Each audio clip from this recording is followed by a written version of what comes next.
Hola, soy María José Arias de Quinótico, estamos en Avicine Lanza, en Albacete. Estamos con Nerea Barros, directora de Oda Miña Nai. ¿Cómo estás, Nerea? Muy bien. Lo primero es un poco enmarcar la película. ¿Qué es? ¿Qué nos cuenta?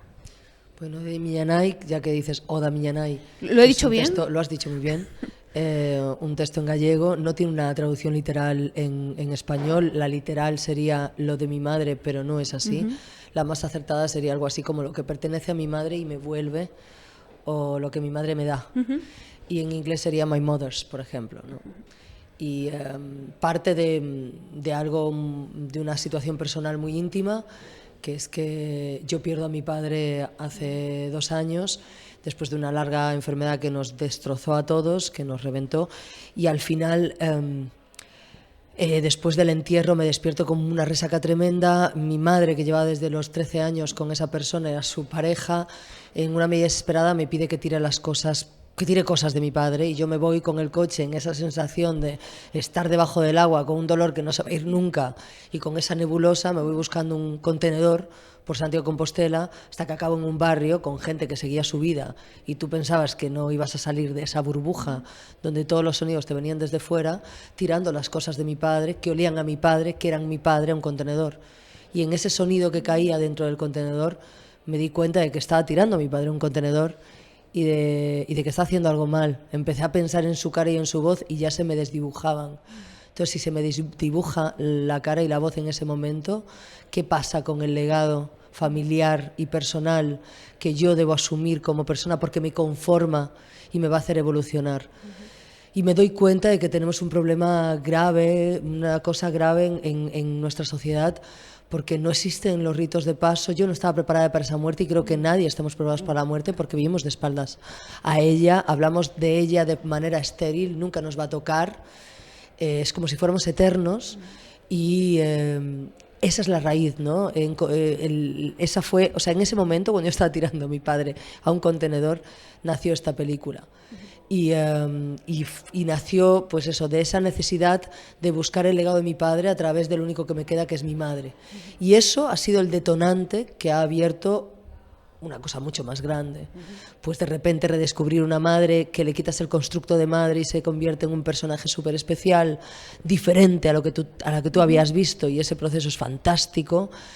También ver que el problema es mío y que en el fondo esta película es un reencuentro conmigo misma, porque hay un abismo entre la niña que fue y la niña que se fue a Madrid a buscar sus sueños de artista, de actriz y cineasta, y abandonó todo, y hay algo que no está bien gestionado ahí, y abre un montón de puertas más de qué es la memoria, de cómo se impregna la memoria en los objetos, en la memoria emocional, de los espacios familiares y demás. Abre todo un paradigma muy interesante, que al final, pues bueno, me parece que era un poco también la necesidad de pasar de esa parte personal a llegar a la parte más universal, donde yo no soy la que ha perdido a mi padre, soy cualquiera que ha perdido a alguien, y mi madre es la madre de todos, ¿no?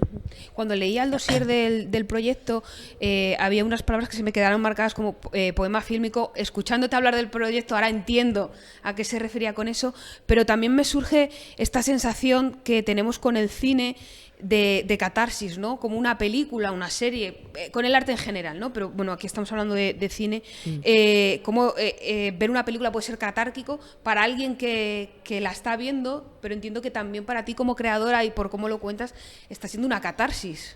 Sí, de hecho, esta película era tan personal, tan expositiva, porque es muy expositiva, que tenía que, o sea, tuve que hacer una prueba, tuve que hacer un rodaje previo.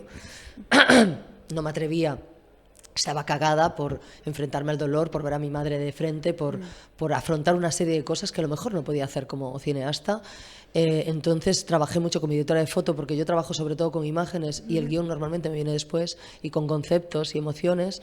Trabajé mucho con mi directora de foto y nos arriesgamos a pagar un rodaje para observar a mi madre.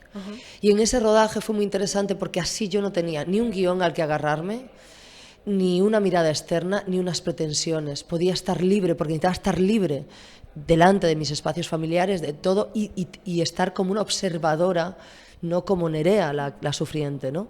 Y eso ha dado cosas magníficas. De repente observaba a mi madre y sin querer, orgánicamente, mi cuerpo intervenía en la escena. Entonces, orgánicamente, la directora pasó a actriz, pasó a hija, pasó a intervenir en la secuencia.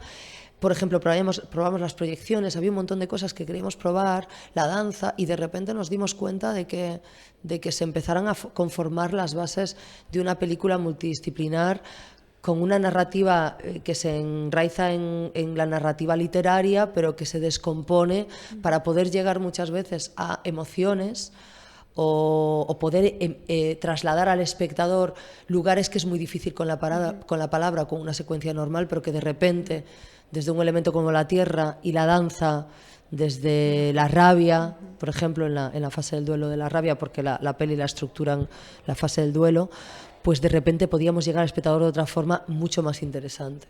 Y para cerrar, quería preguntarte por tu paso por Abisine Lanza.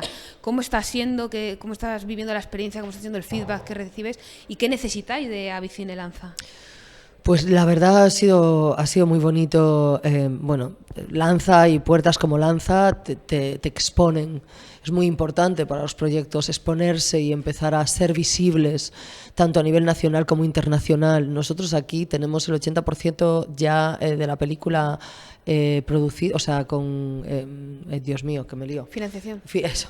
Tenemos el 80% de la financiación aprobada, nos queda solamente la parte privada y realmente estábamos aquí para exponer el trabajo, para poder enseñarlo al público y a la industria y para poder empezar a sacar una patita fuera y internacionalizar el proyecto, que creemos que es importante a estas alturas, siendo un proyecto además de esas características, ¿no?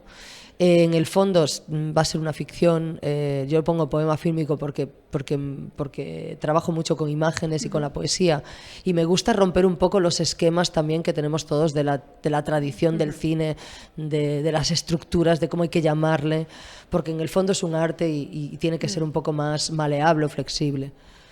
Pues nada, muchísimas gracias por tu tiempo y mucha suerte con la película. Muchas gracias a vosotros, de verdad. Un beso enorme.